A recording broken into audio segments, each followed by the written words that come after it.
No solo podemos estar aquí 30 personas, con lo cual la mayoría de los compañeros están o espero que estén en el streaming. Hoy nos acompaña Mariano Leal. Mariano Leal es un médico de familia que tiene unas características muy especiales.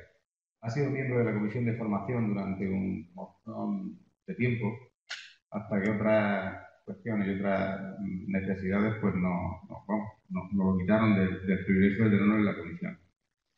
Tiene la característica que también es abogado, y una cosa que a nosotros nos importa mucho, es la persona que pilota el brazo del INIF en los estudios de familia, de estudios de medicina familiar y comunitaria.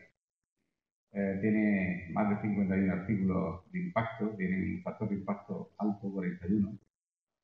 Y como digo, fundamentalmente es una muy buena persona que ha aportado muchísimo a la comisión de formación de este área. Y viene a hablarnos de la hipertensión arterial. Yo, desde que inicié el tema de las sesiones generales, me parecía muy importante que las sesiones fueran abiertas a todos los compañeros del área. Los centros de salud desde hace tiempo se incorporan a aquellas sesiones que realmente son interesantes para la formación de los compañeros y para la práctica del día a día de cada uno de nosotros, ¿no? Y en ese fin, pues para mí hoy es un verdadero placer y satisfacción tenerlo con nosotros. Mariano, cuando quieras. Bueno, muchas gracias. Lo primero es un placer estar aquí. O sea, mira, aquí casi toda mi carrera profesional está vinculada a la risaca y es un placer. Y os doy las gracias por haberme invitado. Y además como médico de familia, ¿no? Ahora con la gerencia única que trabajamos todos en equipo, yo creo que es importante que todos participemos de todo. Por lo que os doy las gracias porque creo que eso es importante. Y bueno, vamos a hablar un poquito del manejo práctico del paciente con hipertensión arterial. A nosotros, en la consulta, a todos, especializada en primaria, no manejamos nada en plan teórico. Manejamos personas, manejamos pacientes. Entonces, yo os voy a contar un caso clínico real que tuve en la consulta de un paciente mío y os voy a contar cómo surgió y las dudas que tuve a la hora de enfocar el tratamiento, de enfocar el manejo. Y también os quiero contar que no es un caso perfecto. Se tomó una actitud que puede ser la correcta o no, y a veces hay varias alternativas. De eso se trata, de que haya un poquito de discusión y de ver si estáis de acuerdo o no estáis de acuerdo, que probablemente hubieseis hecho otra cosa. Y se trata de Adolfo. Adolfo, ya digo, fue mi paciente. Teníamos buena relación con él, como tenemos como con casi todos los pacientes de primaria. Es él. Ya lo veis, que es bajito, gordito. eh, no se ve la cara por la ley de protección de datos, pero se ve que es muy buena persona. Se ve que es muy buena persona. Y vamos a hablar de Adolfo y de lo que nos pasó con Adolfo. Adolfo, os lo resumo un poco, aunque ahora entraremos más en detalle, es un varón de 62 años, cocinero profesional, ya habéis visto que está gordito, cocineros normalmente suelen cuidarse, y como gran parte de nuestros pacientes, que están sanos, pero si indagas un poco, no es tan sano. Este hombre es diabético desde hacía 8 años e hipertenso desde hacía 8 años, con sobrepeso, pero para él era normal. Había hecho varias pautas de tratamiento, de vez en cuando, cada año, cada 2 años iba al médico, porque la mujer le decía, oye, tienes que ir al médico, hay que cuidarse, y iba. Le ponían un tratamiento, pero luego pues se lo dejaba, que eso es muy frecuente, bastante habitual. Y el hombre estaba bien. Ahora os diré por qué viene a la consulta, que no viene porque se encuentra. El paciente pues tenía su hernia discal, de estar siempre de pie de cocinero, lumbalgia, ligera disnea de esfuerzo, pero era normal para él, incluso él lo veía normal. Es que como estoy gordo, pues me canso un poco, normal. Pero ¿por qué viene Adolfo a la consulta? El caso es curioso. A su hermano de 59 años le da un infarto. Su hermano es soltero.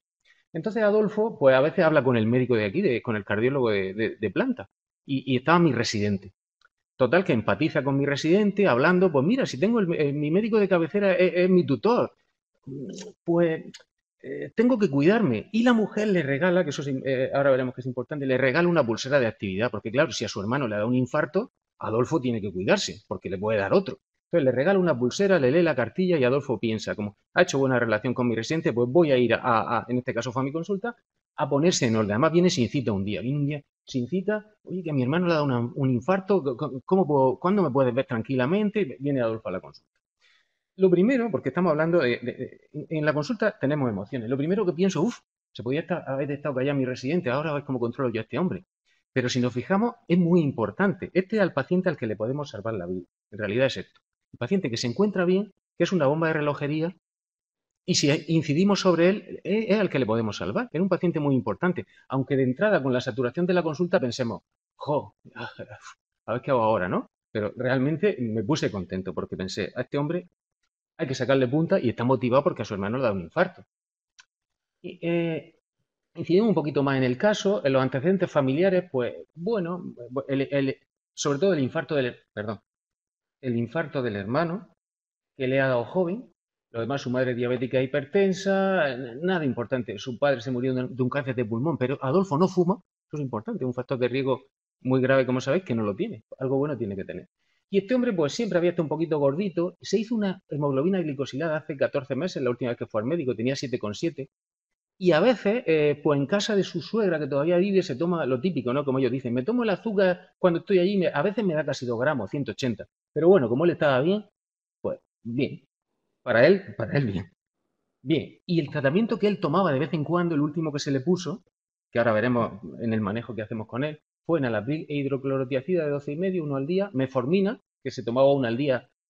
Ah, aspirina 100 porque no lo he resaltado, pero tuvo un dudoso AIT, tuvo un mareo que parecía un AIT que fue a urgencias, pero al final no se ingresó. Entonces le pusieron Adiro 300 y luego se le bajó a 100 porque decía que era mucho. En fin, hablando, decía, hace falta que tome 300, toma Adiro. Y una estatina, ese es el tratamiento que Adolfo toma de vez en cuando. Bien. Y entonces, algún detalle más. Vamos a explorarlo, alguna prueba complementaria y ya entramos en ver qué hacemos con Adolfo, ¿no? En el manejo. Bien, Adolfo, como habéis visto en la foto, está gordito, tiene un índice de masa corporal de 33,3. Le tomamos la tensión y hostia, la tenía alta, 17, 10,5, que son las que él alguna vez se tomaba en la farmacia y tal. No solía tener tanta, pero no estaba controlado, Adolfo no estaba controlado. Luego el hígado un pelín grande, luego ahora veremos que tiene una esteatosis y el resto de la exploración nada anormal. Un poquito de disnea que él considera normal, porque claro, está gordo y no se fatiga. Bien, y en las exploraciones complementarias aquí sí que sale todo rojo. Esto ya vemos que no está tan sano como parece, ¿no? Se le hace una analítica, ahora ya está motivado y quiere que le controlemos. Además viene con la mujer y eso impone. Y más con 62 años. Entonces, tenía una glicada muy mala, vamos, muy mala, 8,1, no estaba para nada controlado, como sabéis. Una insuficiencia renal moderada, un aclaramiento de creatinina de 40,8, creatinina 1,8. El perfil lipídico para ser diabético está mal, un LDL de 159. Las transaminasas un poquito elevadas, se le pidió una eco de abdomen y tenía una esteatosis, otro factor de riesgo cardiovascular, como sabéis. O sea, vamos sumando, y no vamos sumando, vamos multiplicando. Tiene una microalbuminuria, índice de albumina-creatinina de 57, una hipertrofia ventricular izquierda en el electro y en el ecocardio, una retinopatía no proliferativa grado 1. Ya se le hizo un estudio completo. Y si os fijáis, tiene casi todo. Tiene de casi todo un poco y de algo bastante.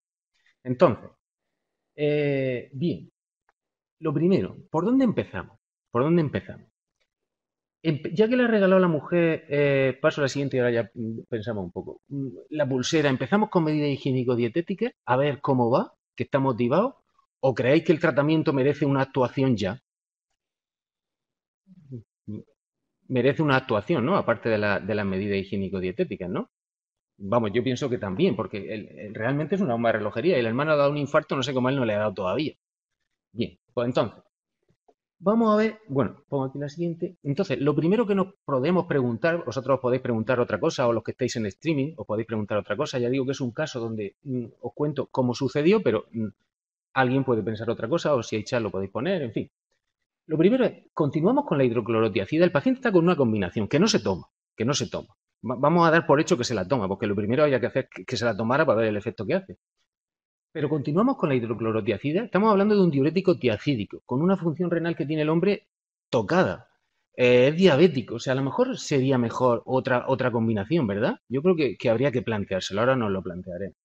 Porque el enalapril probablemente tampoco sea el más adecuado, porque la vida media del enalapril, si no lo das 2 veces al día, te quedas corto. Hay otros bloqueantes del sistema renina-angiotensina que tienen un mejor perfil, ¿no? Es un poquito lo que nos planteamos con mi residente en la consulta. Entonces, lo primero, para hipertensión, que estamos hablando de hipertensión, ¿cuál sería la combinación más adecuada? ¿Mantenemos bloqueante del sistema renina-angiotensina y lo cambiamos y le cambiamos el diurético? ¿Nos vamos a otra combinación? ¿Por qué no le metemos un beta bloqueante que al hermano le ha dado un infarto? El hombre tenía actividad sexual, lo digo por la impotencia del beta bloqueante, o sea que todo eso hay que valorarlo. En fin, ahora lo vamos a discutir un poco. Y luego, ¿a qué dosis? ¿A qué dosis? Si le damos un bloqueante del sistema renina-angiotensina, un ARA2, por ejemplo, le damos un valsartán a 320 o a 160. O nos vamos a un IECA, que si no tiene todo es más barato y es más eficiente. O sea, eso es lo que nos pasó en la consulta. Tomamos una actitud, pero ya digo que se puede tomar otra. Y luego estamos tratando la proteinuria.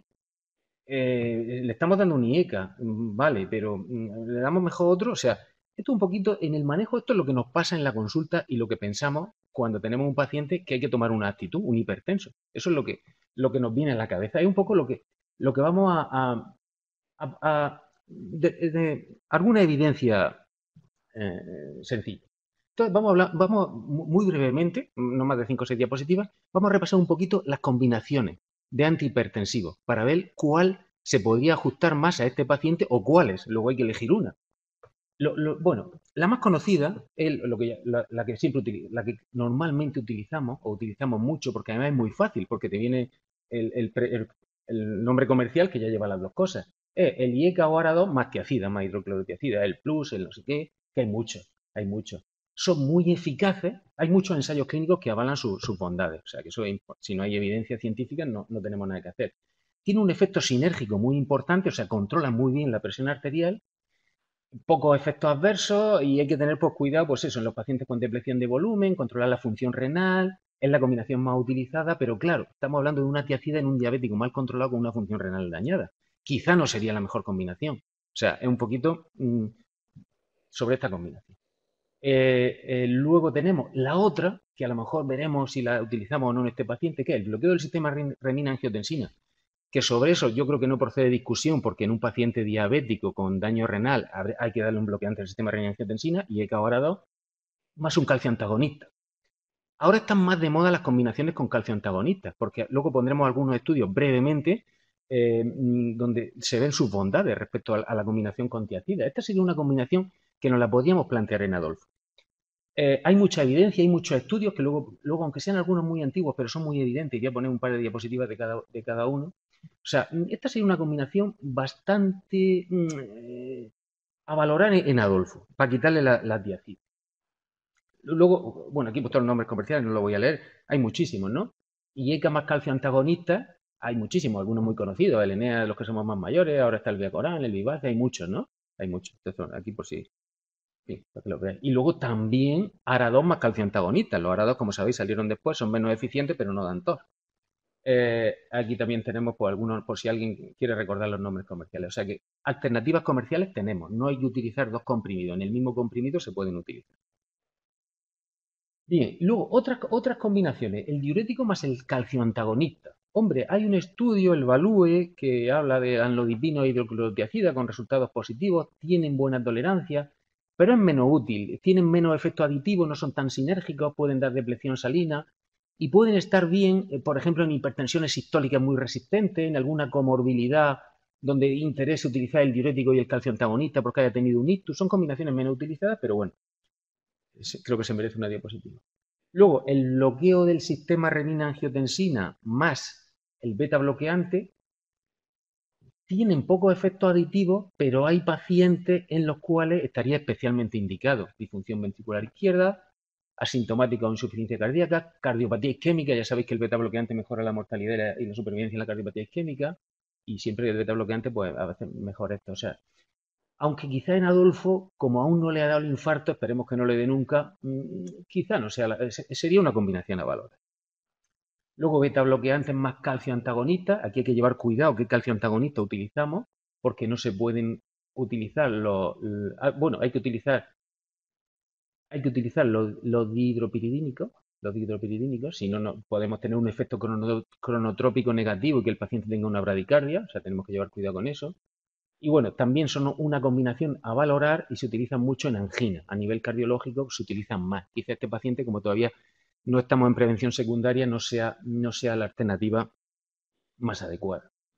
Y luego, hablando un poquito de la evidencia de las bondades de la combinación diuréticos más calcio antagonistas, hay varios estudios muy conocidos, que además que los comparan directamente y que obtienen beneficios.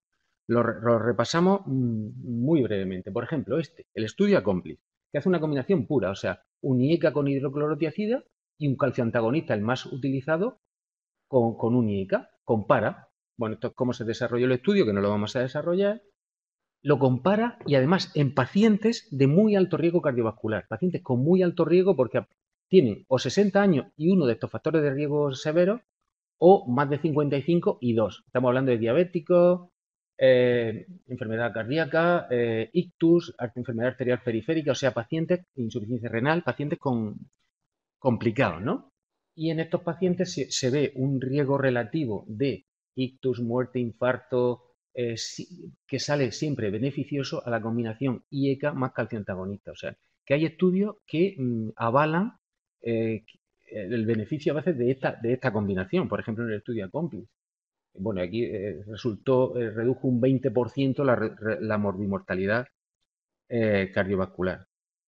Otro, el STAR, que compara los sartanes hidroclorotiazida, o sea, ARA2 y diurético tiacídico frente a verapamilo y trandolapril. Y trandolapril, aquí se analiza el perfil en pacientes diabéticos, y aquí se ve que la combinación que utiliza el ARA2 y la hidroclorotiazida aumentó los niveles de glucosa y aumentó los niveles de desarrollo de diabetes de nueva aparición. Como estamos hablando de Adolfo, lo digo un poquito por ver, quizá esta combinación podría ser menos beneficiosa.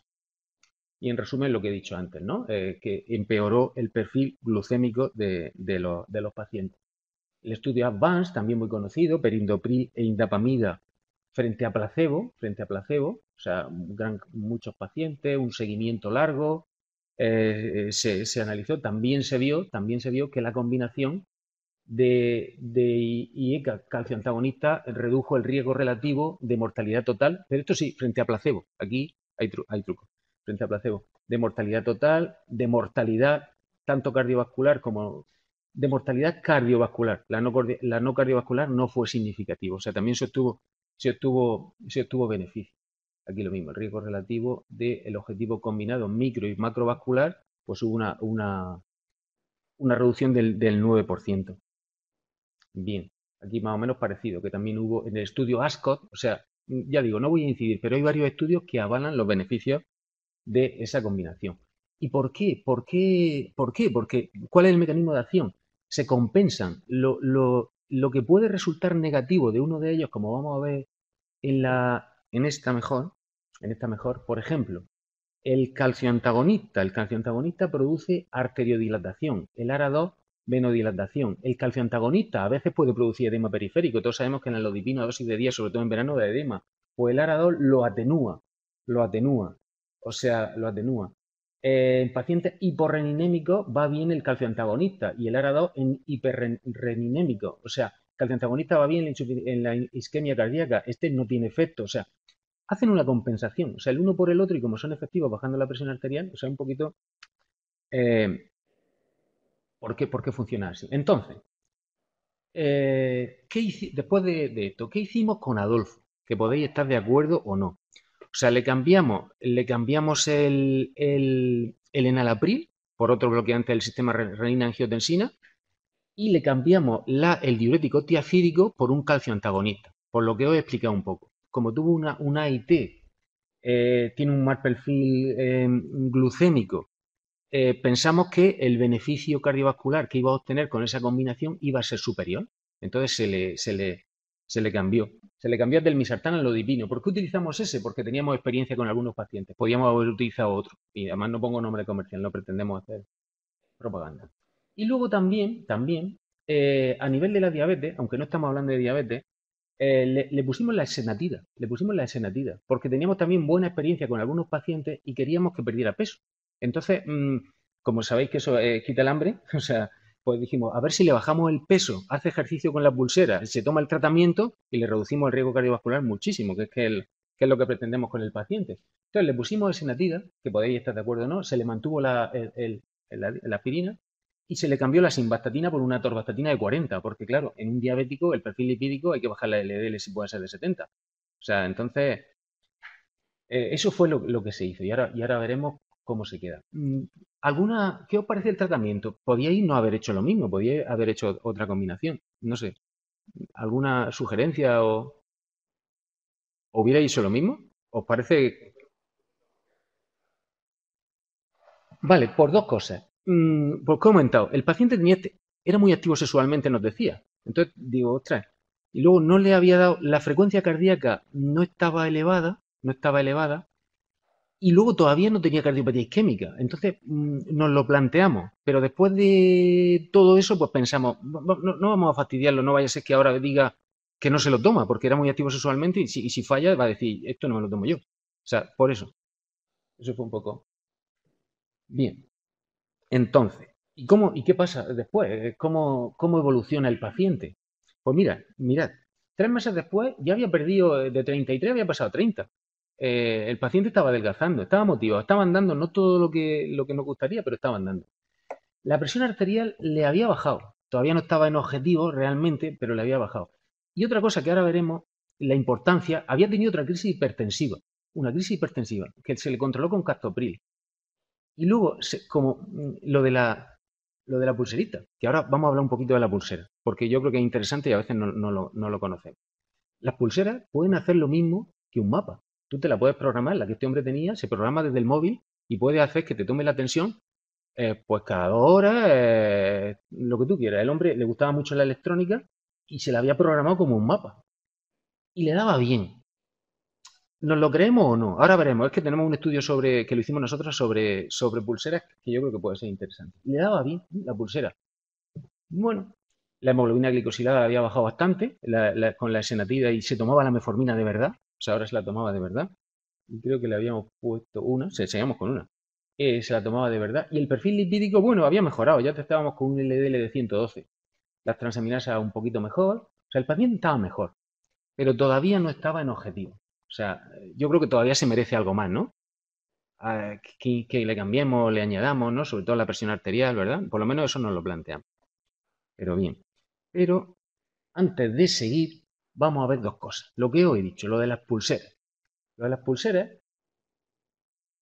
también para controlar el pulso, para los pasos, para todo eso, fenomenal, como ahora veremos. Pero ¿y para la presión arterial? Que ahora te venden unas pulseras por 30 o 40 euros o menos que te miden la presión arterial y que te llega algún paciente a la consulta emocionado. Oiga, yo ya no voy a la farmacia, yo le doy aquí. Y si no sé si os habéis fijado, pero a todos les da bien. No les da alta. No sé, yo lo voy a comprobar en la consulta, les da bien. Entonces tenemos un estudio sobre eso que lo voy a controlar brevemente para que veáis. Bien, y aquí digo el que esté libre de. ¿Quién no le ha regalado una pulsera a su novia, a su mujer, a su padre, a su madre, ¿no? Que no el móvil te lo hace, o sea, la pulsera está muy extendida. Pero ¿sirven para algo respecto a la presión arterial? Pues, como las pulseras no se pueden calibrar en I como los aparatos de tensión, pues se diseñó un estudio que lo hicimos nosotros, fue un trabajo fin de máster de una compañera. Os lo resumo. Se cogía a los pacientes, se le ponía un mapa, un honro y una pulsera que mide la presión arterial por impedanciometría. Con una aplicación se programaba la pulsera como si fuera el mapa y se le ponía el mapa para comparar, es lo mejor, a ver qué sale. Y vimos y ahora vamos a ver qué salió. En fin, se hizo como cualquier mapa, ¿no? Durante 20 minutos durante el día te tomaba la presión arterial y 30 por la noche. La pulsera siempre 2 o 3 minutos antes para que no la presión de la arteria no afectara a la pulsera. Y nada, los pacientes con sus rutinas habituales en el brazo izquierdo, se aprobó por el comité de ética. En fin, se hizo ese estudio para ver las pulseras. Se probaron con varios modelos. Eso está igual. Entonces, ¿qué nos salió? Fijaos, además es lo que suele salir siempre. H Holter mapa, P pulsera y G la media, ¿vale? Holter, presión arterial sistólica. Nos salía con el Holter una media de 125 milímetros de mercurio y con la pulsera 117. La sistólica, ¿vale? La sistólica nos daba más con el Holter. Pero si nos vamos a la diastólica, aquí nos daba más con la pulsera, 77 frente a 73. Ya algo no me cuadra. O sea, es cuando se juntan una y otra. O sea, algo no me cuadra. En cambio, la media, casualmente, daba la misma, casualmente. Y el pulso, perfecto. O sea, para medir el pulso son muy buenas. Lo único que no valen es pues si te gusta hacer atletismo, cuando hace un cambio de ritmo, las pulseras tardan en localizar el cambio de pulso. Pero para lo demás son especiales. Para el pulso, divines. Pero para la presión arterial, ahora vemos la correlación. La correlación que tienen en la presión arterial de 24 horas, la media, no tiene ningún tipo de correlación, 0,03. O sea, no sirven. Te la puedes tomar, por eso a todo el mundo le dan bien. O sea, dice, no puede ser. El pulso, sí, fijaos qué correlación, son perfectas. Bueno, y la presión arterial sistólica igual, la diurna, nada, ningún tipo de correlación. Y durante el sueño tampoco. O sea, en resumen, que las pulseras están muy bien. Están muy bien para la frecuencia cardíaca. Pero para la presión arterial, más vale que no la utilice. ¿Vale? Salvo hay una, pues lo digo por si alguna vez algún paciente os lo cuenta. Ha sacado un reloj, que realmente no es una pulsera. Es un tensiómetro con el manguito miniaturizado que sí te toma la presión arterial y es fiable. Pero eso no es una pulsera. La pulsera es lo típico que sin tocar nada y sin hincharse, calcula, hay una onda, tal. Eso no tiene, en fin, no tiene efectividad. Eso respecto a la pulsera que le regalaron a Adolfo. Que claro, por eso le salía bien su 120-80, le tranquilizaba. Las pulseras te pueden bajar la presión arterial porque te tranquilizan. Pero ya está, tú te pones más contento, la tengo bien y eso te relaja. Hay gente que se la toma y la tiene alta y cuanto más alta la tiene, más le sube. Pues si la toma con la pulsera, o sea, en fin, como si tomaron un diazepam. Bien, y hoy otra pincelada sobre la crisis hipertensiva. Bien, un par de estudios, uno que también hicimos nosotros y otro que hay en la bibliografía. La crisis hipertensiva, cuando un paciente tiene una crisis hipertensiva, pensamos, como le suba mucho, a lo mejor le da un infarto, un ángulo hemodinámico, le da un ictus, pero no pensamos si hay algo más allá. Y la crisis hipertensiva, hay bibliografía y también hicimos un estudio nosotros también de un trabajo fin de máster, donde son más de lo que parece. Independientemente de que te pueda dar un ictus, como dice el paciente, me va a reventar la arteria. No, independientemente de eso, son algo más. Aquí también hicimos nosotros un estudio de un seguimiento durante 5 años de seguimiento, en pacientes, un grupo de pacientes que habían presentado alguna crisis hipertensiva, o sea, presión arterial más de 20-12, durante el último año previo al seguimiento, y otro grupo que no habían tenido en su historia clínica ninguna crisis hipertensiva. Se les siguió durante 5 años para ver qué eventos cardiovasculares presentaban. Que hay otro estudio, como ahora veremos en la bibliografía, que coincide.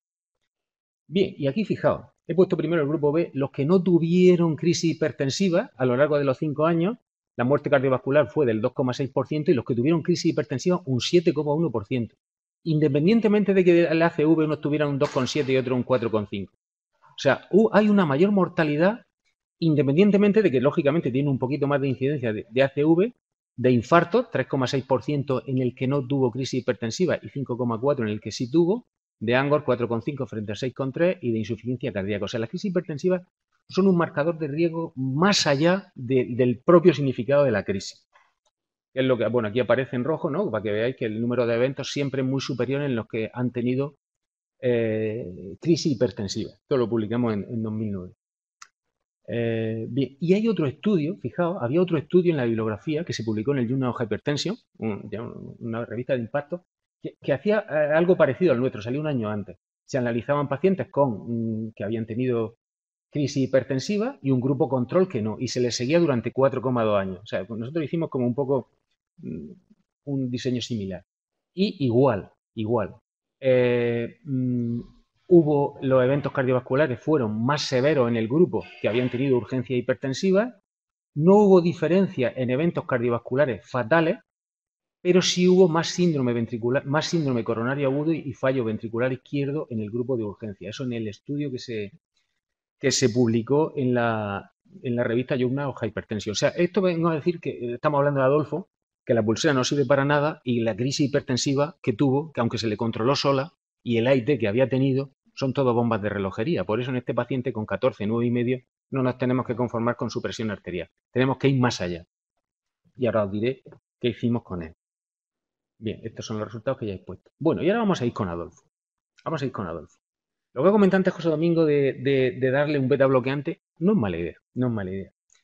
Pero, ¿qué haríais respecto a la presión arterial que estamos hablando de eso? Un paciente que está tomando el ARA2 y el calcio antagonista, ¿qué le añadiríais?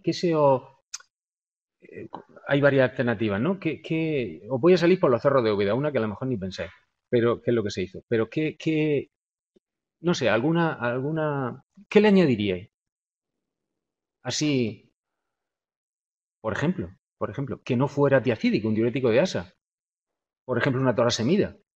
Sería una buena alternativa. Sería una alternativa perfectamente válida. ¿Alguna otra sugerencia? Bueno, pues fijaos, nos fuimos, como voy a decir, por los cerros de Úbeda. ¿Por qué no le damos mosonidina, por ejemplo? ¿Podría ser otra alternativa? ¿Estáis de acuerdo? Es un fármaco poco conocido. Nosotros que como yo soy más mayor, ya tenía experiencia con la mosonidina, discutimos un poco. ¿Por qué no le añadimos mosonidina? La alternativa de la torasemida es perfecta, que dicen los compañeros, sería genial. Tiene un buen perfil renal, no produce mucha depleción de volumen, le va a bajar la presión arterial, sería muy adecuado. Pero nosotros pensamos, fijaos, pensamos en la mosonidina, que por eso he traído el caso, porque creo que es instructivo. ¿Y por qué pensamos en la mosonidina? Bueno, como sabéis, estimula los receptores imidazólicos en el tronco encefálico, reduce la actividad simpática, lo que hablaba antes José Domingo. ¿Por qué no le damos un betabloqueante? No le vamos a dar un betabloqueante, pero le vamos a reducir la actividad simpática sin darle impotencia. Porque claro, si fuera inactivo, pues diríamos, bueno, vale. Pero efectivamente buscábamos reducir la actividad simpática, tener un buen perfil sobre el metabolismo glucémico y bajarle la presión arterial. Entonces pensamos en la mosonidina. Esto ya los que somos más mayores, pues pensamos, porque hubo una época que estuvo de moda. Pues aquí, como sabéis, los fármacos tienen sus características y sus bondades y luego que te lo presenten o que te incida más la industria farmacéutica. La mosonidina tuvo su boom hace 15 o 16 años. Luego, pues nadie la promociona, pero está. Y bueno, el primer escalón, como hemos dicho, es el bloqueo, en este paciente, el bloqueo del sistema renina-angiotensina. Luego se podrían utilizar los diuréticos, como bien ha dicho el compañero, los calcioantagonistas, como ya está tomando el paciente. Otros serían los beta bloqueantes, como ha sugerido José Domingo, todos son correctos. Alfa bloqueantes y agentes de acción central. Estarían más o menos en el mismo rango. Entonces, en este paciente utilizamos mosonidina por lo que os he comentado. Bajamos la actividad simpática, le bajamos la presión arterial y no le perjudicamos su perfil glucémico y no le damos impotencia. Por eso digo que os salgo por los cerros de Úbeda, pero es un fármaco que además ya no se promociona por los laboratorios, ya no, pero existe, el Moxón famoso.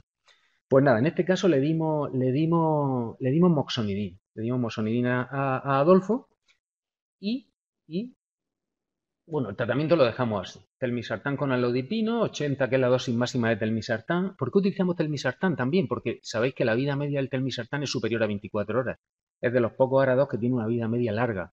En los antihipertensivos la vida media es fundamental, por los ictus y los infartos de la madrugada y de primera hora de la mañana. Un poquito buscábamos eso. El calcio antagonista, por lo que os he dicho, ¿no? de los beneficios que ya hemos repasado de sobra. La moxonidina, le dimos un comprimido de moxonidina al día porque hay que bajar más la presión arterial en este paciente. El paciente es muy alto riesgo, no podemos dejarlo. Seguimos con un comprimido de metformina, no le subimos a 2, porque como iba con la esenatida, estaba bajando de peso y estaba bien, pues vale. El adiro de 100 y la atorvastatina de 40. De momento no le subimos la estatina. Como estaba perdiendo peso, a ver qué pasaba. Bien. Oye, y el paciente, pues, de pesos ya se estacionó un poco. Ya sabéis que con la senatida y similares pierde mucho al principio y luego se estabiliza. Se estabilizó un poco, se estaba confiando, pero la presión arterial ya le bajó. Ya le bajó a 13,5, 7,5. Ya, en fin, le podemos dar un aprobado.